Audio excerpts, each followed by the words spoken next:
के एक नगर में शांति प्रसाद नाम का एक साहूकार रहता था। उसके पास केवल नगर ही नहीं बल्कि दूर दूर के गांव के लोग भी कर्ज लेने के लिए आते थे और वायदे के मुताबिक जब उनके पास पैसे आता वो लोग मूल और ब्याज के समेत अपना कर्ज चुका देते थे। ठीक था कि साहूकार ब्याज पर पैसे देता था, लेकिन वो था अपने असूलों का पक्का और ईमानदार। वो वक्त से पहले ना तो किसी के पास तकाजा करने के लिए जाता था और ना ही कभी किसी के साथ बदतमीजी से पेश आता था। इसके साथ साथ उसमें 2 गुण और भी थे। वो दयालु और ईश्वर को मानने वाला था। अपने इन्हीं गुणों के वजह से वो दूर दूर तक प्रसिद्ध था।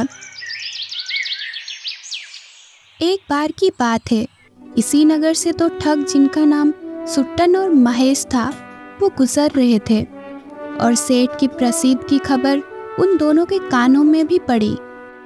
अरे भाई छुट्टन, मैं क्या बोल रहा हूँ कि क्यों ना सेठ के पास जाकर कुछ पैसा उधार ले लिया जाए और फिर उसे कभी वापस लौटाया ही ना जाए। गुरु, बात तो तुम सही कहते हो। तो चलो, देर किस बात की, हम ऐसा ही करते हैं। ये सोचकर दोनों सेठ के हवेली पर पहुंचे और सेठ से कहने लगे, सेठ जी, हम दोनों बहुत ही दूर गांव से आए हैं। पिछले साल अकाल पड़ने के कारण हमारे खेतों में अन्न का एक दाना भी नहीं है। इस बार अच्छी फसल होने की आशा है, इसीलिए आपके पास कुछ पैसे उधार लेने के लिए आए हैं। अरे भाई, मैंने कर्ज मांगने का कारण और पता नहीं पूछा। तुम सिर्फ इतना बताओ कि तुम्हें कितना धन चाहिए और कब तक लौटाओगे। सेठ जी, हमें 2000 रुपये चाहिए और ये कर्ज हम बहुत ही जल्दी लौटा देंगे। फिर भी भाई, उस जल्दी की कोई मियाद है या नहीं? मियाद जाने बिना मैं तुम्हें कर्ज नहीं दे सकता। सेठ की म्याद वाली बात सुनकर सुट्टन मक्कार भरे स्वर में बोला, सेठ जी, कर्ज तो कर्ज ही होता है। यदि इस जन्म में नहीं देंगे तो अगले जन्म में दे देंगे। ठीक है, तब अगले जन्म में दे देना। मुझे तुम्हारी बात पर पूरा विश्वास है। मुंशी जी, इनके नाम का खाता खोलकर इन्हें 2000 रुपये दे दो और ये लिख लो कि ब्याज समेत ये रकम अगले जन्म में लौटा देंगे। लेकिन सेठ जी, लेकिन वेकिन कुछ नहीं मुंशी जी। व्यर्थ में अपनी टांग बीच में ना अड़ाओ। जैसा मैंने कहा है वैसा ही करो। ठीक है सेठ जी। सुट्टन और महेश ने सेठ के मुंशी के पास जाकर रुपये ले लिया। लिखा पढ़ी करके खाते पर हस्ताक्षर कर दिया गया। दोनों ठग रुपये पाकर बड़े ही प्रसन्न थे। उन्होंने बिना गिने ही रुपये जेब में डाला और सेठ को धन्यवाद देकर वहां से चलते बने। वो दोनों बड़े ही प्रसन्न थे कि उन्होंने सेठ को मूर्ख बना दिया। उनके वहां से जाते ही सेठ का मुंशी सेठ के पास आया और कहने लगा, हजूर, आप जानते हैं कि वे रुपया वापस लौटाने का इरादा नहीं रखते और इस कागज़ के अनुसार तो हम कानूनन भी उनसे रुपया नहीं वसूल सकते। तो फिर आपने रुपया उनको उधार क्यों दे दिया? मुंशी जी, मैंने ये सब जानते बूझते हुए किया है। ये बात तुम्हें अभी नहीं बल्कि वक्त आने पर समझाऊंगा। फिर भी मेरी इस बात को गांठ बांध कर रख लो कि कर्ज कर्म के समान होता है। इस जन्म में कर्ज या कर्म अगले जन्म में भी मनुष्य के साथ रहता है और उसी के अनुसार जीवन भोगना पड़ता है। परंतु मुंशी के पल्ले कुछ भी नहीं पड़ा। उधर दोनों ठग खुशी खुशी अपने राह पर चले जा रहे थे। महेश भाई, वास्तव में यह सेठ तो हमारी उम्मीद से भी ज्यादा मूर्ख निकला। मैं तो सोच रहा था कि वह अगले जन्म की बात सुनकर हमें धुतकर कर भगा देगा, लेकिन उस मूर्ख ने तो हमें इतनी बड़ी रकम कर्ज में दे दी। उस मूर्ख ने इतना भी नहीं सोचा कि अगले जन्म में यह उधर कौन चुकाएगा भला। चलो कोई बात नहीं, इसमें तो हमारा फायदा ही फायदा है। अब कुछ दिन के लिए किसी दूसरे गांव में जाकर आराम और चैन से कुछ दिन गुजारते हैं। ये सोचकर दोनों ठग वहां से आगे चल पड़े। अगले दिन शाम के समय दोनों ठग एक नए गांव में पहुंचे और रात बिताने के लिए कोई आश्रय ढूंढने लगे। जल्दी ही उन्हें एक ठिकाना मिल ही गया। ये एक किसान का घर था। दोनों ने दरवाज़ा खटखटाया तो किसान बाहर आया। भाई, हम परदेसी हैं और रात काटने के लिए आश्रय चाहते हैं। ठीक है, मैं अभी इंतजाम करता हूँ। ये कहकर किसान ने अपने घर के दालन में दोनों के लिए चारपाई बिछा दी और कहने लगा, यदि आपको खाना चाहिए तो मैं आपको खाना दे सकता हूँ। नहीं भाई, फिलहाल तो हमें भूख नहीं है। आपने हमें रुकने के लिए आश्रय दिया, इतना ही हमारे लिए काफ़ी है। दोनों ठग चारपाई पर लंबी टांग करके सो गए। अचानक आधी रात के समय सुट्टन को कुछ आवाजें सुनाई दी, जिससे वो चौंक कर उठ बैठा। जब सुट्टन को कुछ डर महसूस हुआ तो उसने अपने साथी महेश को उठाया और कहने लगा, गुरु, आसपास कोई ना कोई है। मुझे कुछ आवाजें सुनाई दे रही है, परंतु पता नहीं ये कौन बोल रहा है। दोनों फिर ध्यान से उन आवाज़ों को सुनने लगे। दोनों बोलने वाले के तलाश में इधर उधर देखने लगे, लेकिन आसपास तो क्या, दूर दूर तक उन्हें कोई दिखाई नहीं दिया। हाँ, कुछ दूरी पर बैल जरूर खड़े थे। जब दोनों ने ध्यान से उन बैलों की तरफ देखा तो पूरी तरह से चौंक पड़े। असल में ये आवाज़ें उन दोनों बैल की थी, जो मनुष्य के भांति एक दूसरे से बात कर रहे थे। गुरु, मैं कोई सपना तो नहीं देख रहा। बैल और मनुष्य की बोली में बोल रहे हैं। मैं भी हैरान हूँ भाई, लेकिन ये तो सच है कि दोनों बैल आपस में बात कर रहे हैं। कुछ सोचकर सुट्टन और महेश दोनों की बातें ध्यान से सुनने लगे।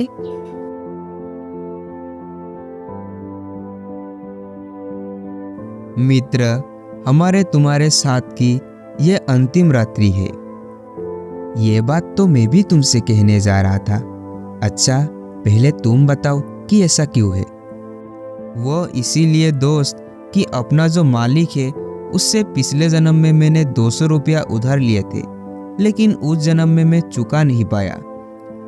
इस जन्म में महीनों तक उसके हाल और गाड़ी में जूतकर वो कर्ज चुकाया है। कल मेरा श्रम पूरा 200 रुपया का हो जाएगा और मैं सवेरे में ही मर जाऊंगा। ओह, तो ये बात है। अच्छा मित्र, अब तुम बताओ कि तुमने बिछड़ने की बात क्यों की।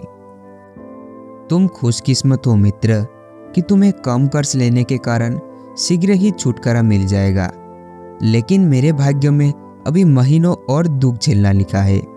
कल एक आदमी आएगा जो इस किसान से मुझे छीन कर ले जाएगा और फिर अगले कई महीनों तक मुझे उस आदमी की यातनाएं सहनी पड़ेगी। लेकिन वो दूसरा आदमी तुम्हें इस बुरे किसान के पास से क्यों ले जाएगा? उसे भला वो किसान अपना बैल क्यों देगा? भाई, यही मेरा भाग्य है। तभी तो यह बुरा किसान उस व्यक्ति से कर्ज लेकर अभी तक चुका नहीं पाया। कल वो व्यक्ति आकर अपनी रकम मांगेगा और किसान के ना देने पर वह मुझे डांडे मारते हुआ अपने साथ ले जाएगा। ओह, तब तो सचमुच ये काफी दुख झेलने वाली बात है। मुझे तुम्हारे साथ पूरी हमदर्दी है मित्र। ये मेरे पिछले जन्म का कर्म है मित्र, इसीलिए इस जन्म में भोगना ही पड़ेगा, वरना ईश्वर हमें इस जन्म में बैल ही क्यों बनाता। ठीक कहते हो मित्र। खैर छोड़ो इन बातों को। मुझे और तुम्हें तो अपनी अपनी कर्मों का सजा मिल गई है या मिल जाएगी, लेकिन मुझे तो दुख उन दोनों आदमियों के लिए हो रहा है जो कुछ समय पहले इस किसान के मेहमान बनकर आए हैं। क्या मतलब है? उन लोगों ने ऐसा क्या किया? बैलों की बात सुनकर दोनों ठगों के कान खड़े हो गए और वो ध्यान से सुनने लगे। उन्होंने क्या किया? अरे भाई, ये पूछो कि उन्होंने क्या नहीं किया। वे दोनों ठग अब तक ना जाने कितने व्यक्तियों को ठग चुके हैं और इस समय भी एक नगर के सेठ को ठग कर कर्जा लेकर यहाँ पर आए हैं। तब तो उन्हें कर्जा चुकाने के लिए अगले जन्म में सेठ का गधा बनना पड़ेगा। उनकी बातें सुनकर सुट्टन और महेश का होश उड़ गया। गुरु, सुना तुमने? इन दोनों को पिछले जन्म का कर्ज चुकाने के लिए बेल बनना पड़ा। हाँ, और हमें इस जन्म का कर्ज चुकाने के लिए अगले जन्म में गाधा बनना पड़ेगा। नहीं नहीं भाई, अब मैं सेठ का कर्जा अपने सर पर नहीं रखूंगा। मैं उसके पैसे वापस कर दूंगा और बाकी का सारा जीवन दीन दुखियों की सेवा में गुजार दूंगा, ताकि मेरे सारे पाप इस जन्म में धुल जाए। तो ठीक है गुरु, हम सुबह होते ही चांदपुर जाएंगे और सेठ जी को उनका रुपया लौटा देंगे।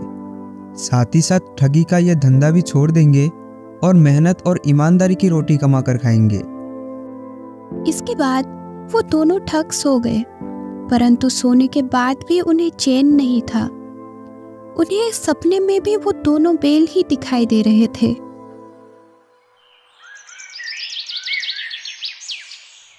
जब सुबह वो दोनों जगे तो ये देखकर हैरान थे कि किसान का एक बेल सचमुच ही मर चुका था और किसान रो रो कर दुखी हो रहा था।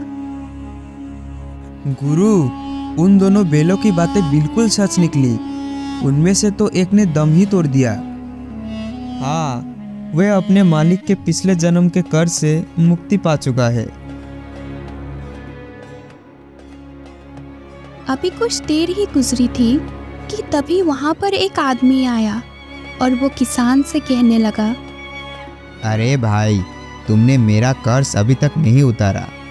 अब तुम्हें इसका परिणाम भुगतना पड़ेगा।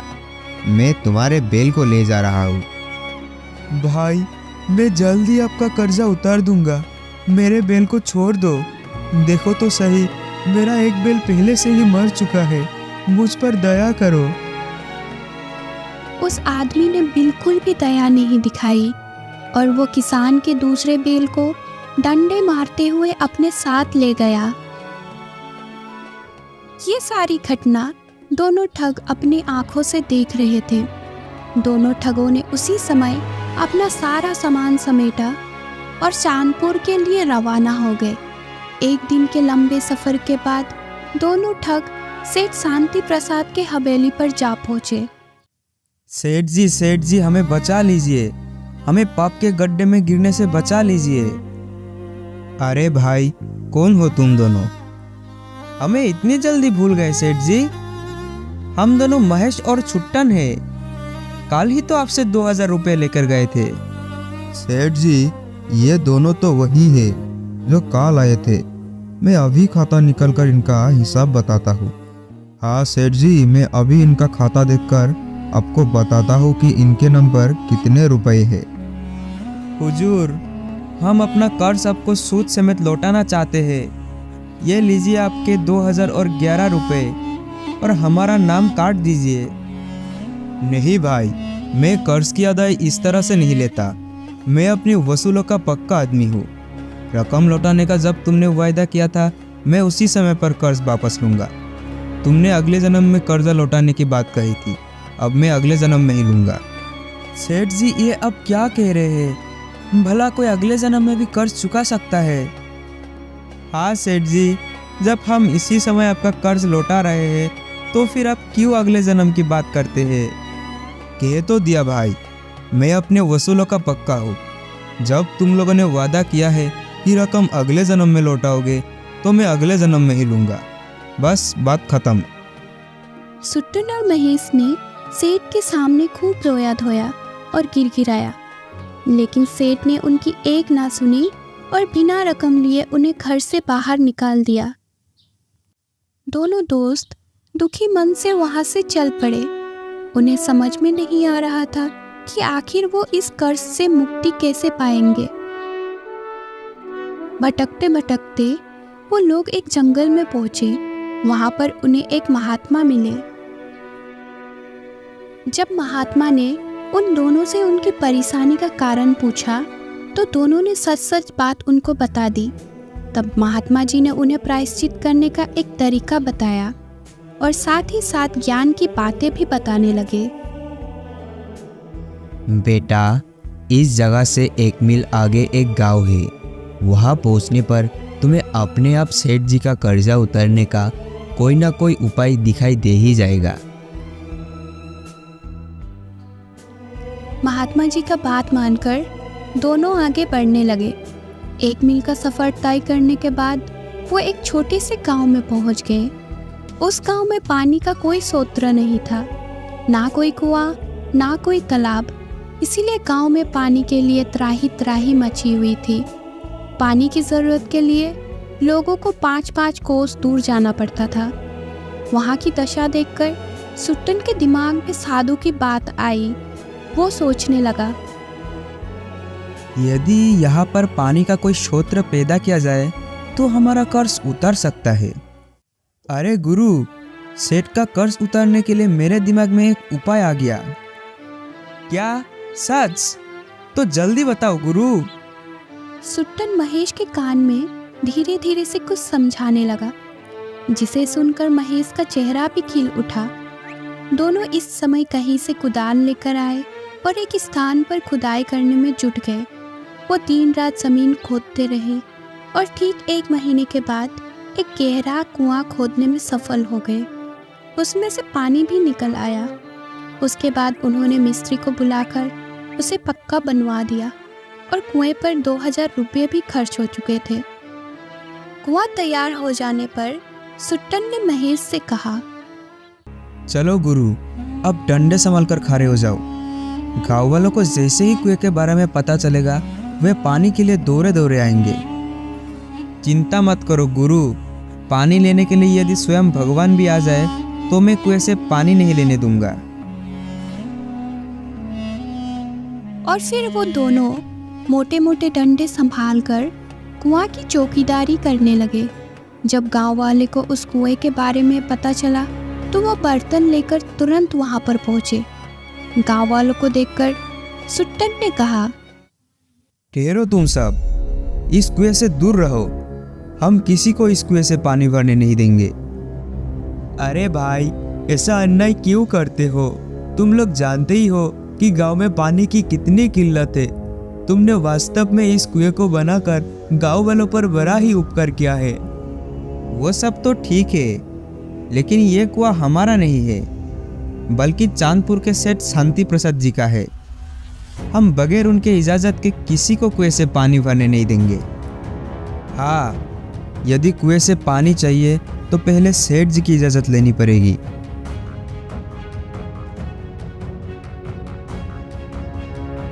पूरे गांव वाले सेठ शांति प्रसाद के पास पहुंच गए और सेठ जी से विनती करने लगे, दुहाई हो सेठ जी, हम पर रहम कीजिए। क्या हुआ भाइयों, आप लोग मुझसे ऐसी दुहाई क्यों मांग रहे हो?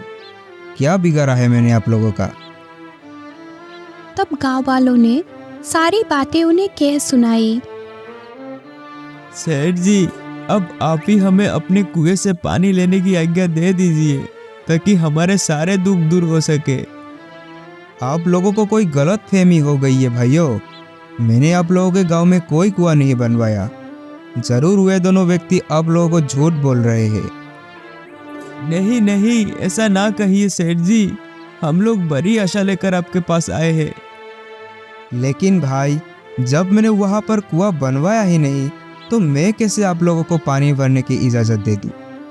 क्या वह मेरे कहने से तुम लोगों को पानी भरने देंगे? जरूर भरने देंगे सेठ जी, हमें विश्वास है।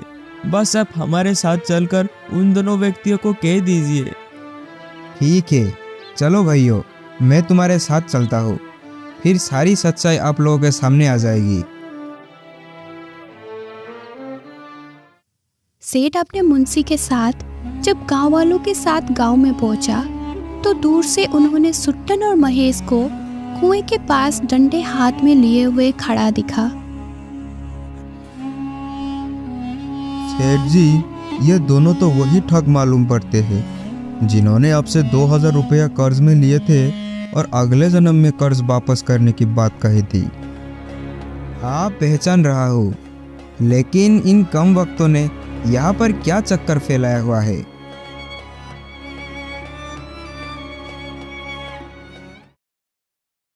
क्यों भाई, तुमने यहाँ पर क्या चक्कर फैलाया है? इस कुएं को तुम गांव वालों को मेरा कुआं क्यों बता रहे हो? हमने कोई चक्कर नहीं चलाया सेठ जी, ये कुआं आपका ही है। इसीलिए हमने गांव वालों को बिना आपकी आज्ञा के पानी भरने से मना कर दिया था। यदि आप आज्ञा देंगे तो हम इन्हें पानी भरने देंगे, हमें कोई आपत्ति नहीं होगी। भला ये क्या बकवास है? जब मैंने कुआं बनवाया ही नहीं तो उसमें मेरी आज्ञा की क्या ज़रूरत है? ये ठीक है सेठ जी कि आपने कुआं नहीं बनवाया, लेकिन इसमें रुपए तो आपके ही लगे हैं ना। मेरे रुपए? वो कैसे भाई? सुनिए, मैं बताता हूँ। हमने जो 30-32 दिन पहले आपसे 2000 का कर्ज लिया था, उसी से ये कुआं बनवाया है। यदि आप ये कह दे कि कुआं मेरा है तो हमारा कर्ज चुकता हो जाएगा और इनकी पानी की किल्लत भी दूर हो जाएगी। नहीं, मैं इस कुएं को किसी भी हालत में अपना नहीं कह सकता। मैंने तुम्हें जो कर्ज दिया था वो वायदे के मुताबिक मैं तुमसे अगले जन्म में ही लूँगा। तब हम किसी को भी इस कुएं से पानी लेने नहीं देंगे, चाहे ये हमारे सामने तरप तरप कर मर क्यों ना जाए। हाँ सेठ जी, अच्छी तरह से सोच लीजिए। यदि ये बिना पानी के मर गए तो इसका पाप आपके ही सर पर होगा, और यदि आप इसे अपना कुआं कहकर इन्हें पानी लेने देंगे तो इनका पुण्य और दुआएं भी आपको ही मिलेगी। उन दोनों की बात सुनकर गांव वाले भी सेठ जी के आगे गिड़गिड़ाने लगे। हाँ सेठ जी, कह दीजिए। सेठ शांति प्रसाद उलझन में पड़ गया। कुछ देर तक सोचने के बाद वो बोले, ठीक है भाई, तुम दोनों चालाक इंसान जीते और मैं हारा। आज से इस कुएं को मैं अपना मानता हूँ और तुम्हें अपने कर्ज से मुक्त करता हूँ।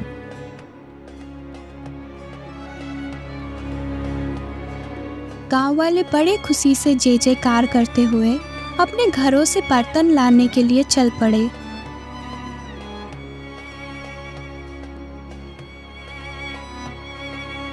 भाई ये सब तो ठीक है। जिस चालाकी से तुमने मेरे वसूलों को तोड़कर मेरा कर्ज लौटाया, उसके लिए मैं तुम दोनों के दिमाग की दाद देता हूँ। लेकिन मुझे आश्चर्य है कि तुम दोनों ने अचानक मेरा कर्जा लौटाने के लिए इतने उतावले क्यों हो गए, जबकि तुम लोग पहले कर्ज के बहाने मुझे ठगने आए थे।